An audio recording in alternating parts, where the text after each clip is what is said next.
ஆண்டவரும் இரட்சகருமான இயேசு கிறிஸ்துவின் ஈடு இணையற்ற நாமத்தில் அன்றன்றுள்ள அப்பம் வாசகர்களுக்கு எங்கள் அன்பின் வாழ்த்துக்கள். 2025 ஆண்டு டிசம்பர் மாதம் 25 தேதி வியாழக்கிழமைக்குரிய தின தியானம். இன்றைய தலைப்பு மனுஷர் சாயலானார். பிலிப்பியர் 2 சொல்லுகிறது, அவர் தேவனுடைய ரூபமாயிருந்தும் தேவனுக்கு சமமாயிருப்பதை கொள்ளையாடின பொருளாக எண்ணாமல் தம்மை தாமே வெறுமையாக்கி அடிமையின் ரூபம் எடுத்து மனுஷர் சாயலானார். அன்றன்றுள்ள அப்பம் குடும்பத்தினராகிய உங்களுக்கு மிகுந்த மகிழ்ச்சியோடும் அன்போடும் எங்கள் கிறிஸ்துமஸ் வாழ்த்துக்களை கூறிக்கொள்கிறோம். இந்த விசேஷமான பண்டிகை நாட்களிலே உங்களுடைய குடும்பத்தில் தேவ சமாதானமும் சந்தோஷமும் நிறைவாயிருப்பதாக. 2000 ஆண்டுகளுக்கு முன்பு பெத்லகேமிலே பிறந்த பாலகன் உங்கள் குடும்பத்திலுள்ள ஒவ்வொருவரின் உள்ளத்திலும் பிறப்பாராக. மறுபிறப்பின் அனுபவத்தையும் இரட்சண்ய சந்தோஷத்தையும் உங்கள் ஒவ்வொருவருக்கும் தந்தருள்வாராக. பரலோக தேவகுமாரனாகிய இயேசு எத்தனை தியாகத்தோடு தன்னை தாழ்த்தி பூமிக்கு இறங்கி வந்தார். தேவகுமாரன் என்ற நிலையிலிருந்து மனுஷர் சாயலாகும்படி தன்னை எவ்வளவாக தாழ்த்தினார். இந்த கிறிஸ்துமஸ் பாலகன் யார்? அவர் ஆதியிலே வார்த்தையாக தேவனோடு இருந்தவர். யோவான் 1:2. அவர் அதரிசனமான தேவனுடைய தற்சுரூபமும் சர்வ சிருஷ்டிக்கும் முந்தின பேருமானவர். கொலோசையர் 1:15. பாவமறியாத அவர் நமக்காக பாவமாக்கப்பட்டு பாவத்திலிருந்து விடுதலை பெற்று தரவே மனுஷ சாயலானார். முதலாவதாக பரலோகத்திலிருந்து பெத்லகேமில் வந்து பிறந்தார். இரண்டாவதாக பெத்லகேமில் இருந்து கல்வாரிக்கு கடந்து சென்றார்.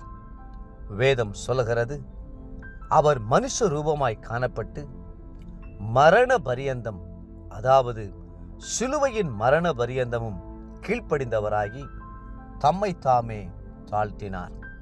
பிலிப்பியர் 2:8. கெத்சமனே அனுபவமும் கல்வாரி பாடுகளும் எத்தனை வேதனையானது. கிறிஸ்து நமக்காக முள்முடி சூட வேண்டியதிருந்தது. கை கால்களிலே ஆணிகளால் கடாவப்பட வேண்டியிருந்தது. ஏராளமான சவுக்கடிகளை பொறுமையோடே சகிக்க வேண்டியிருந்தது. அரை நிர்வாண கோலத்தில் எல்லார் முன்னிலையில் அவமான சின்னமாக தொங்க வேண்டியதிருந்தது. இயேசு தம்மை தாமே பாவ நிவாரண பலியாக நமக்காக ஒப்பு கொடுத்தார். அவருடைய அன்பின் ஆழத்தை யாரால் விவரிக்க முடியும்? மூன்றாவதாக கல்வாரியிலிருந்து பாதாளத்துக்குள் இறங்கினார். சாத்தானை தன்னுடைய இரத்தத்தினாலே வென்று மரணத்துக்கும் பாதாளத்துக்கும் உரிய திறவுகோலை அவன் கையிலிருந்து பறித்து பாதாளத்தின் சிறை வைக்கப்பட்டிருந்த பரிசுத்தவான்களை விடுதலையாக்கினார். அப்பொழுதுதான் நோவா காலத்தில் கீழ்ப்படியாமற் போன ஆவிகளுக்கு அவர் சுவிசேஷத்தை அறிவித்தார். நான்காவது நிலையாக பாதாளத்தில் இருந்து 3ஆம் நாளிலே மரணத்தையும் பாதாளத்தையும் சாத்தானையும் வெற்றி சிறந்த வீரனாக வல்லமையோடு உயிர்த்தெழுந்தார். ஐந்தாவதாக மீண்டும் அவர் பிதாவினுடைய வலது பாரிசத்துக்கு சென்று அங்கே கம்பீரமானவராய் அமர்ந்திருக்கிறார். அங்கிருந்து நமக்காக வாக்கு கடங்காத பெருமூச்சுகளோடு மன்றாடி கொண்டிருக்கிறார். மட்டுமல்ல, அங்கிருந்து தேற்றரவாளனாகிய பரிசுத்த ஆவியானவரை நமக்கு அனுப்பி தந்திருக்கிறார். தேவ பிள்ளைகளே, இதுவே இன்றைய பண்டிகை செய்தி.